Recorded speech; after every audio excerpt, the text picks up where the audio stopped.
On the phone, investigative journalist covering conflict and national security, author of the forthcoming Sudden Justice, America's Secret Drone Wars. From Britain, Chris Woods on his piece in Foreign Policy, Can Airstrikes Stop ISIS or the Islamic State? Welcome to the program, Chris.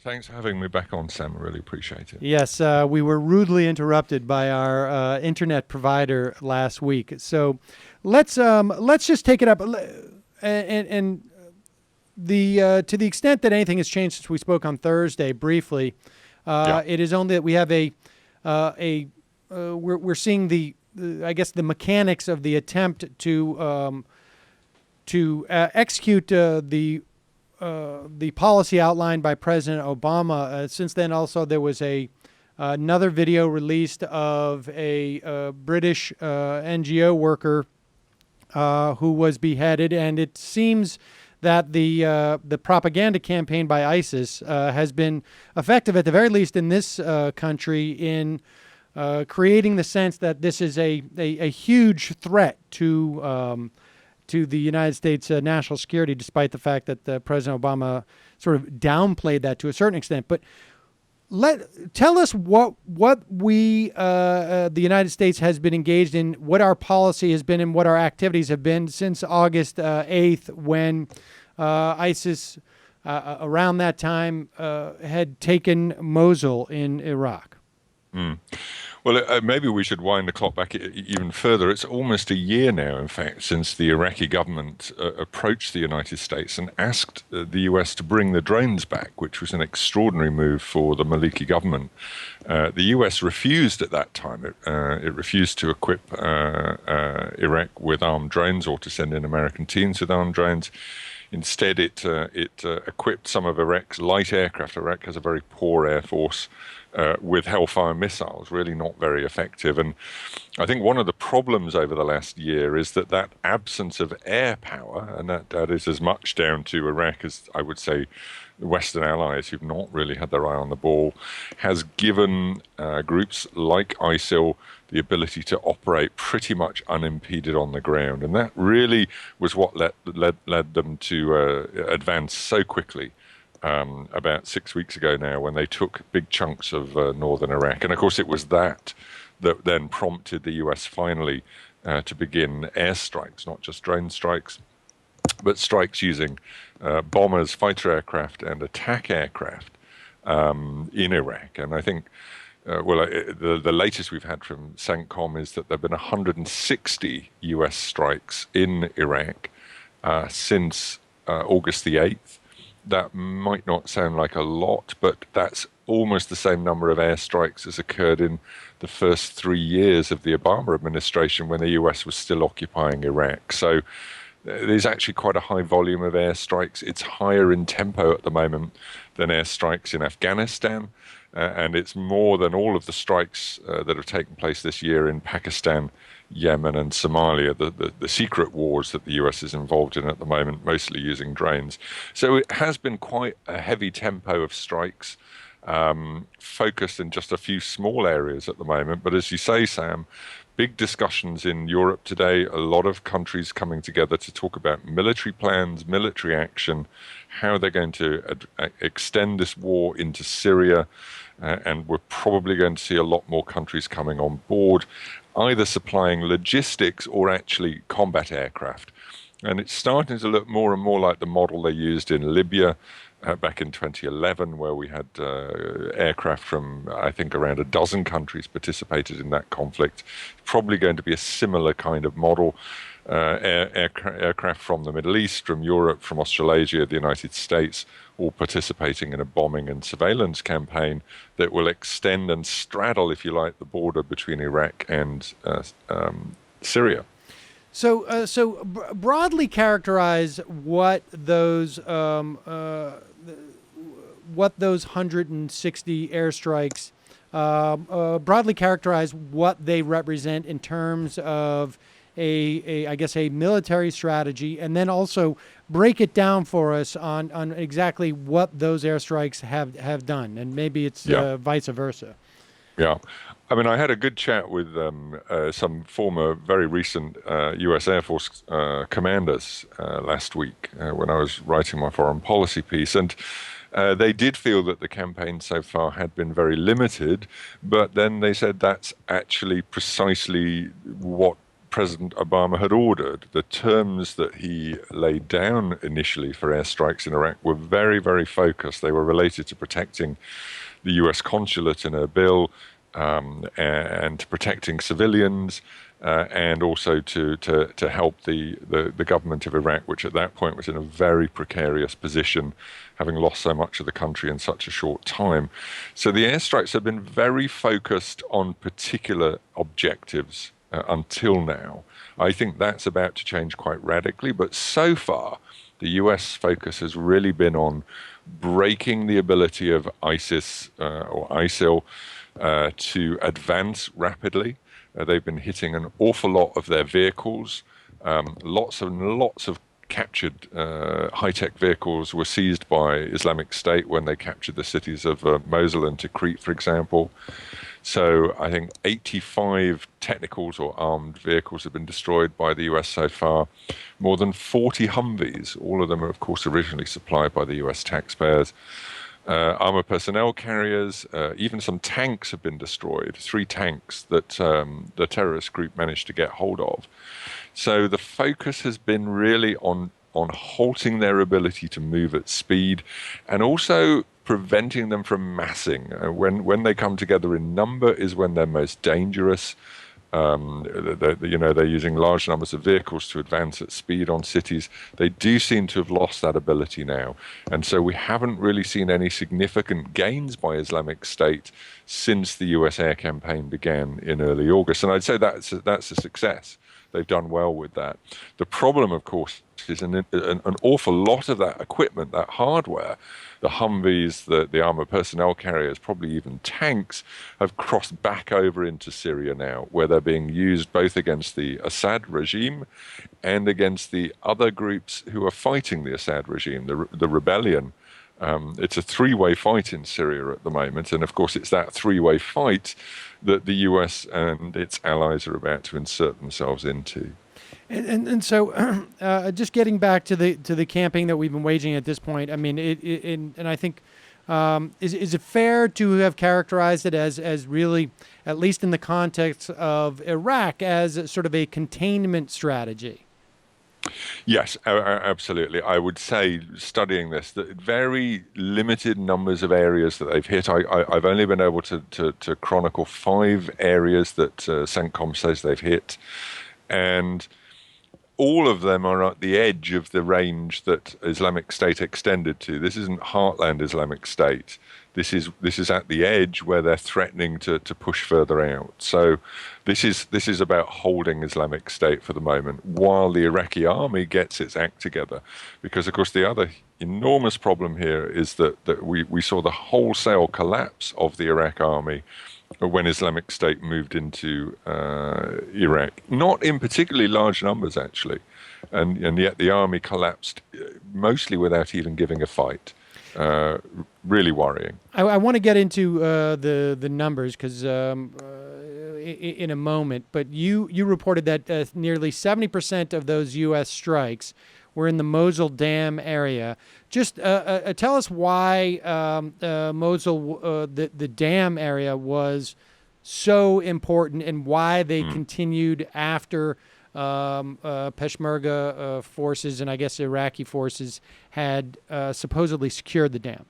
Yeah, I think we have to be slightly careful. CENTCOM, the wording of their press releases every day is quite careful. They always say the Mosul Dam area, and I think that gives them quite a lot of leeway.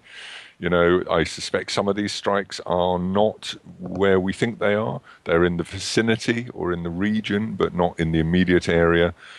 As I understand it, the Peshmerga certainly captured some of the dam, I'm not sure that they hold all of it. I certainly would assume from the figures that CENTCOM themselves are giving us that Islamic State is still very well dug in there.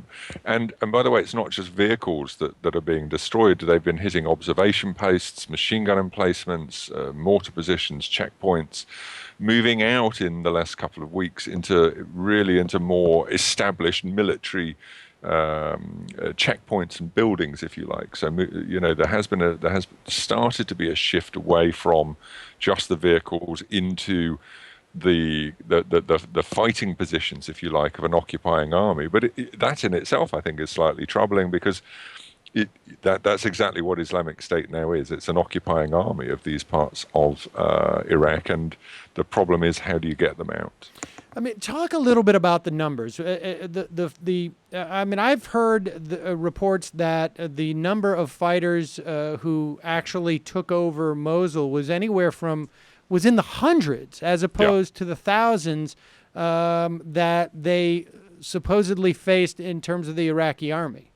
That's my understanding. There was a very good interview done by a U.S. Army captain about a week or so ago now, a guy called Chris Mercado, who interviewed an Iraq Army major who was in Mosul when the city fell, and an entire division of the Iraq Army was there, and it crumbled without a fight. And this Iraq Army major, his estimate was that no more than 200 Islamic State fighters rocked up initially to the city, which did grow as people came and appeared on the streets from the city itself. But his estimate was there were never more than 400 even drawing on fighters within the city.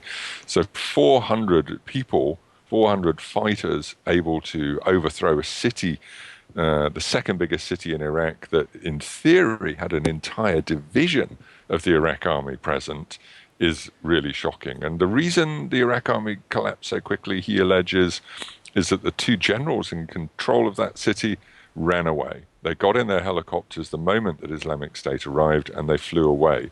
And of course, once the generals had fled, the whole army then immediately collapsed. Now, a division, we're talking tens of thousands, right? Anywhere from like 10 to 30,000. How many are in a division of the Iraqi army that would have been in Mosul?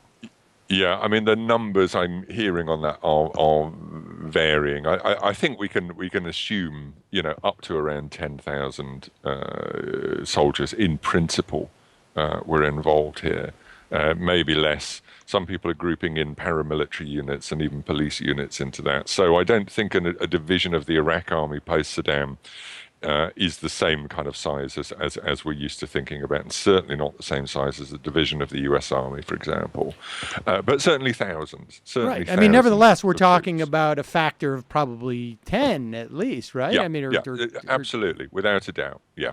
And so when we begin to talk about whether or not airstrikes are going to be effective here, the part of that calculation is really the understanding that we're not really just fighting ISIS, or it's almost impossible to just fight ISIS in this scenario, right? I mean, because it sounds like, and I've spoken to other people who have suggested that ISIS was really just sort of the tip of the spear for really what was a broader Sunni revolt. Yeah, I think you put your finger on it. There are big problems. This is the same area that gave the U.S. military such trouble 10 years ago. This is the Sunni Triangle. I'm sure your listeners will still remember the terrible toll that American personnel paid there. This is, a population that lost power and is in a minority in Iraq. And I'm talking about the Sunni here, who are the Islamic State particularly appeal to.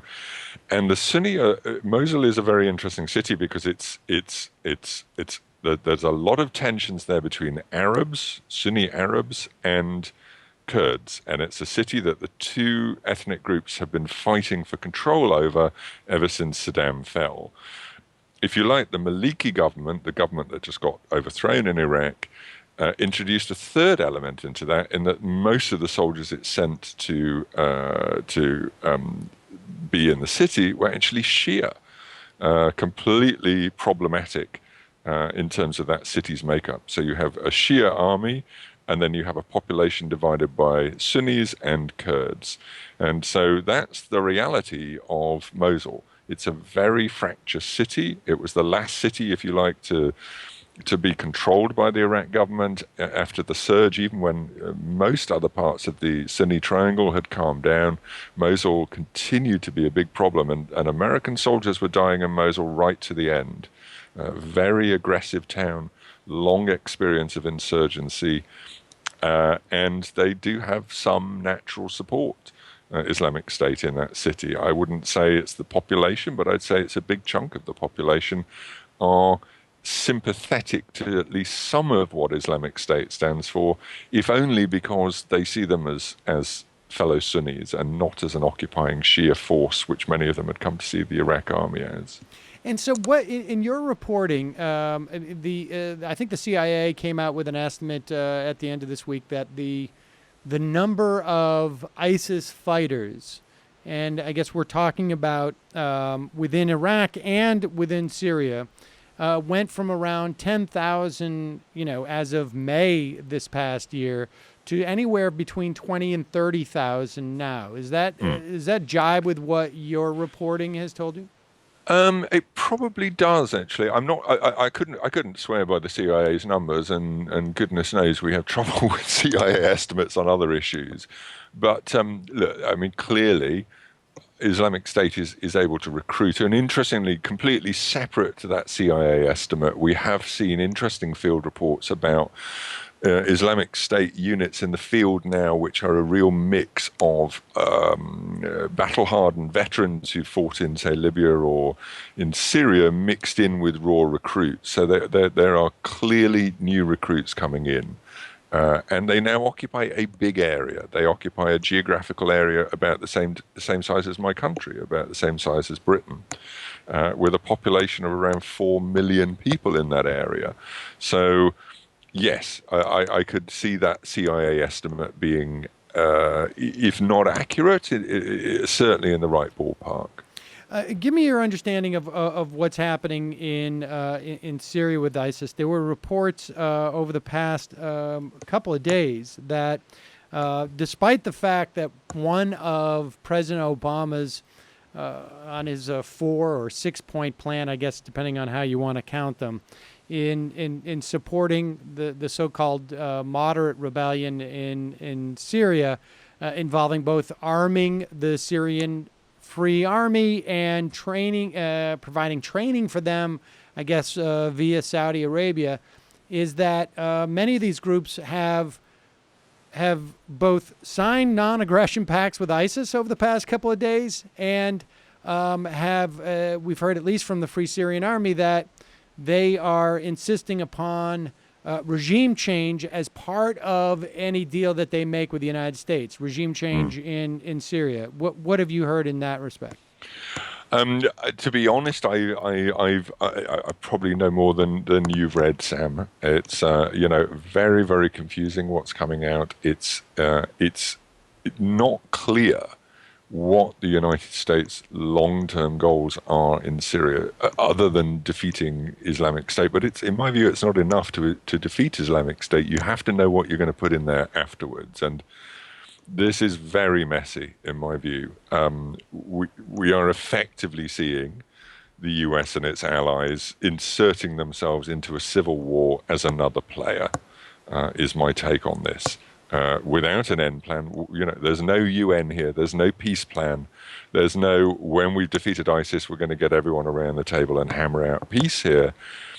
This seems to be, we're just going to beat ISIS and then we're going to go away again. Well, one reading of Islamic State is that it's a symptom, if you like, of the power vacuum that already exists in the Middle East. There is a reason that Islamic State is doing well militarily and on propaganda terms, and that's because it's appealing to a very disenfranchised population straddling many countries now. And simply to go in and bomb, uh, surely there has to be more to it than this. For me, I look back at Bosnia in the 90s and the Clinton administration, and there, the Clinton administration did something similar, but if you like, it bombed the Serbs to the negotiating table, where the UN was sitting all ready to go with a peace plan backed by the State Department. It was a huge diplomatic effort. War is an extension of diplomacy by other means. The von Clausewitz claim, the problem we have right now is war is a means in and of itself at the moment. We need the bigger picture here. We need to understand what the US government and its allies want to achieve in an already hugely destabilized region. Well, that's part of what I found very confusing about President Obama's address the other night was, I think the words he used were going to roll back ISIS, and I'm not quite clear what that means. I mean, how do we know that we have won in this instance if we haven't really articulated what the goal is here? Yeah. Yeah. And maybe they're thinking, well, with the Free Syrian Army, they will move in and occupy the power vacuum. But the Free Syrian Army has consistently been the losing side in this three-way war in Syria.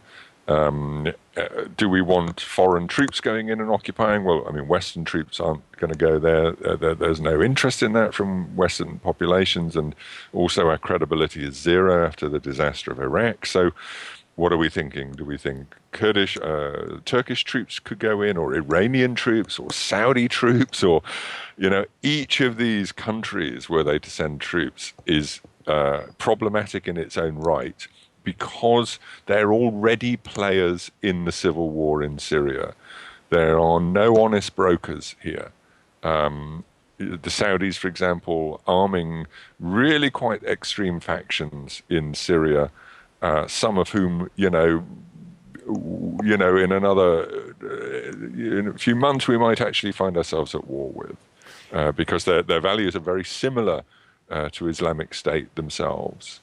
And so, heading back east, I mean, to what kind of effectiveness? There's been some editorializing here in the States, limited, but some suggesting that, in fact, President Obama was simply delivering a speech to sort of quell the, I guess the anxiety of the American public. If they're not actively bombing anybody, then they get a little bit worried, I guess, at this point, if we're not actively engaged in a war. And in fact, his policy, because he cited Yemen and Somalia, was indicative of a desire really just to have sort of a containment strategy. Give me your take on that. I mean, what he laid out there, and since that speech, we've obviously seen other, at least diplomatic actions, which suggest that maybe there is actually going to be a concerted effort to go beyond containment. Give me your sense of that. Yeah, there absolutely is, Sam. I mean, we are looking at a major military campaign that's coming here. It takes time to get these things going, particularly when you're building coalitions. As I say, there's a parallel here with Libya. Or even, going back to George Bush Sr. back in the early 90s with Operation Desert Storm, which ended up bringing in a huge number of nations to fight Saddam back then, including, by the way, Syria, which sent ground troops to fight Saddam. That's how far we've traveled over the last 20 years or so. It is more than just noise, I think, with Obama. 160 airstrikes is not a small number, and they cranked that up from a very small beginning. It's been quite a strong tempo. As I say, it's more intense even than Afghanistan at the moment.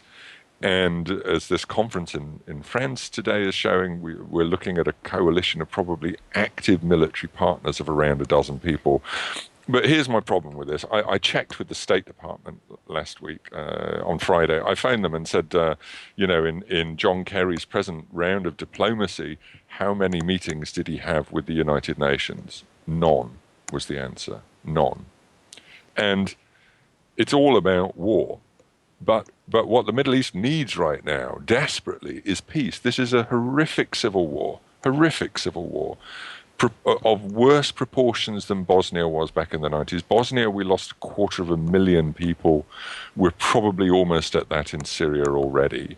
And this is nowhere near burning out. What's our response to that? It's to get military on Islamic State. We need a bigger picture here. We need some leadership, international leadership, and my concern is we're just not getting that at the moment. And let's talk about. I mean, you spoke about your piece was entitled "Can Airstrikes Stop the Islamic State?" I mean, are we looking at a plan that actually is what it is insofar as this is actually the plan, or is this really more of a setting the table for and we have troops on the ground as it is now, but engaged full on troops on the ground? Because it seems to me that it's one thing to say we're going to contain ISIS. As they move forward, we can stop their moving forward.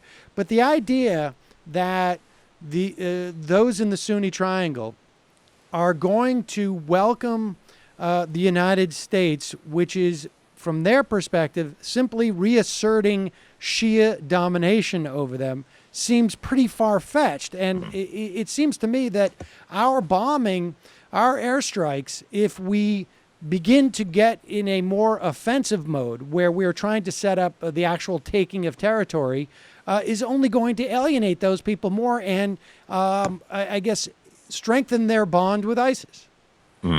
I would say one of the successes of the diplomacy that the US has been conducting was to get Maliki to go in Iraq, and that can only be a good thing. God knows that should have happened 6 years ago. This is a man who used to run death squads, who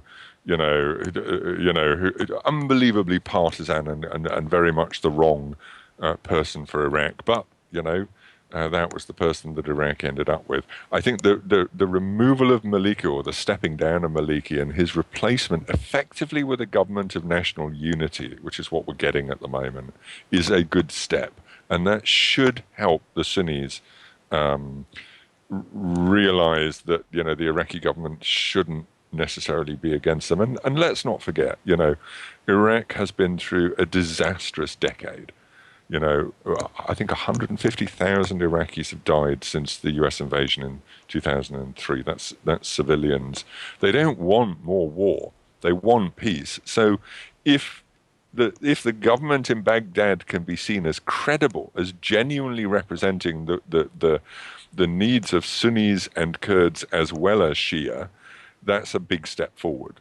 And that will help to take a lot of the heat out of ISIS's campaign on the ground. And I do think America's doing well on that. I think that process, there's, the huge American embassy in Baghdad must be working, 24/7 right now.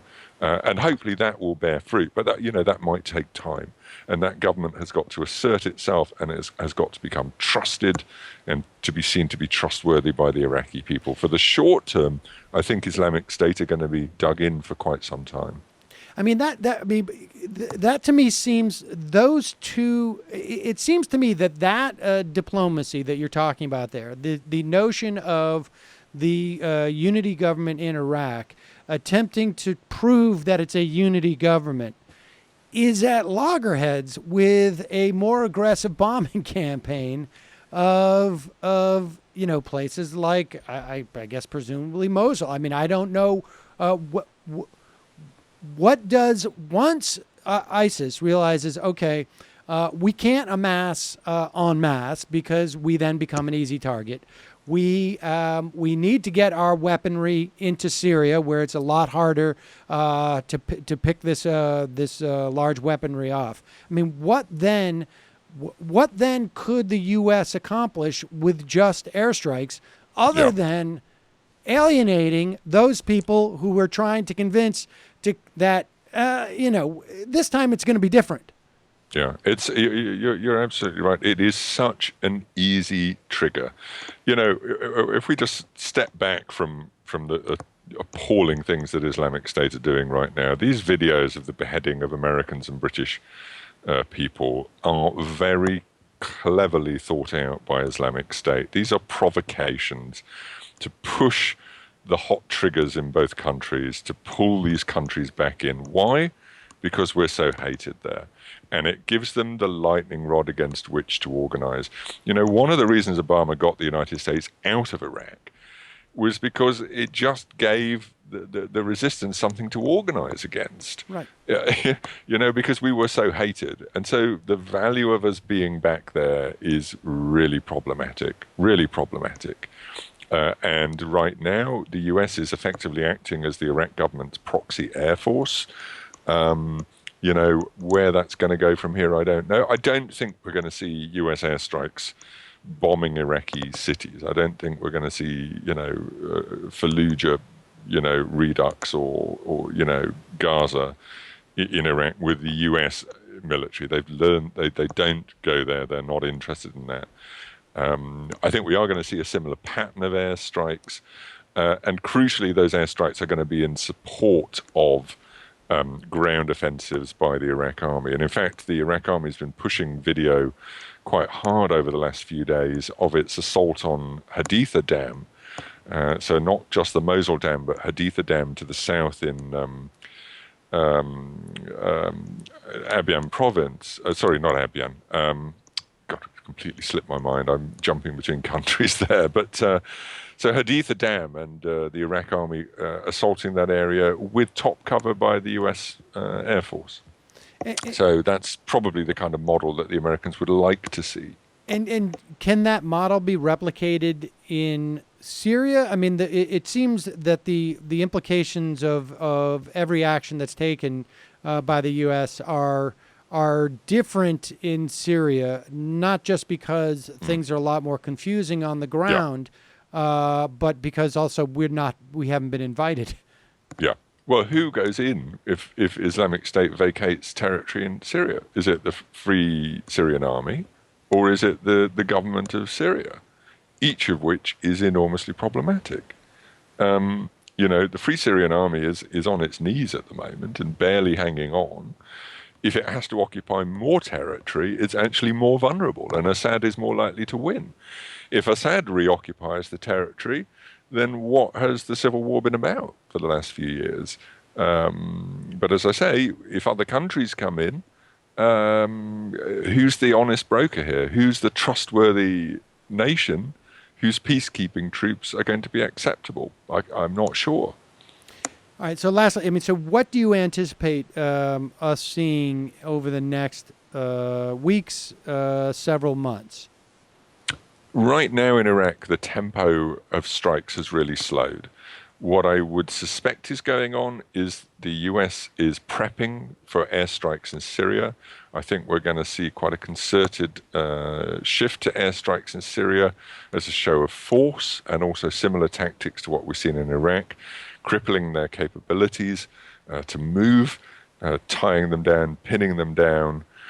And then we're going to see basically that model across both countries as more and more resources pour into the region.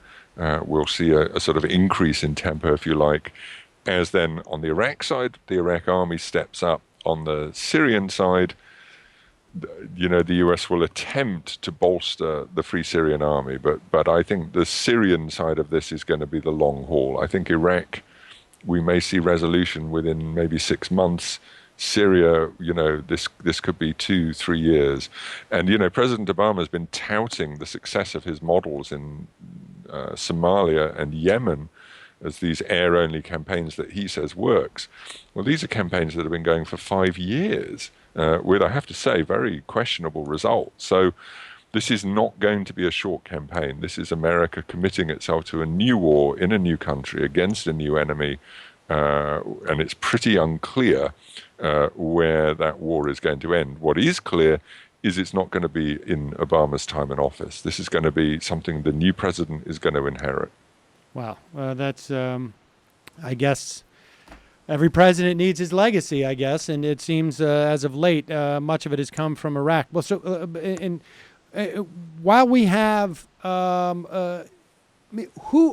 who tells us in Syria, who, and by us I mean the American military, who tells the American Air Force where the bombs should go?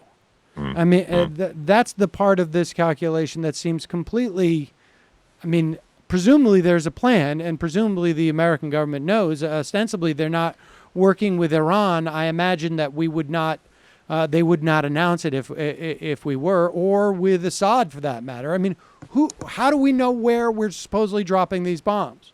Yeah, I mean, the way that the U.S. Air Force works now is it really is primarily on what are called JTACs, forward air controllers. Now, who those are, you know, in the 2001 air war in Afghanistan, that was special forces. Same model was used in Iraq during the invasion in 2003. Are we going to see American or Western special forces in Syria? I really doubt it. Turkey, maybe. It's a NATO member. It knows how to fight alongside the United States. It's adjacent. So, you know, perhaps we'll see discrete forward teams of Jordanians, Turks, or other immediate neighbors involved. But of course, that is fraught with difficulties for those countries because, again, they will effectively be stepping into the civil war on a neighbor's territory, and they have tried very hard, not so much Turkey, but certainly Jordan, to stay out of that civil war, not least because of the hundreds of thousands, if not millions, of refugees living in those countries around there, and the risk that unsettling those refugee communities has on their host countries. So it's not going to be easy at all. Chris Woods, author of the forthcoming Sudden Justice, America's Secret Drone Wars. Thank you so much for your time today. A real pleasure. Thanks, Sam.